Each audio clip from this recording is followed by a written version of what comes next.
Assuming you have a Gmail account and you want to connect your Gmail account to your contact form, here's how you can do it. First, select the site. And now on the left-hand side, you can scroll down all the way till settings.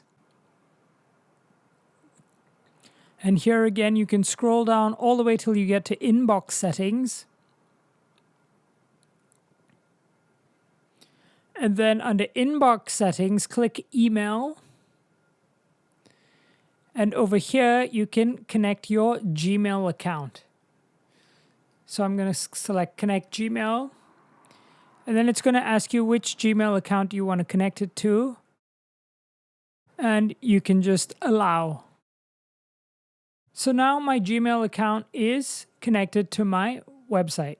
And I can go ahead and I can change some of the information over here. So let's try a test email.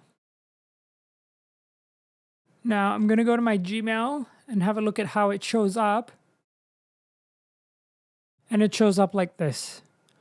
Online music workshops sent you a new message.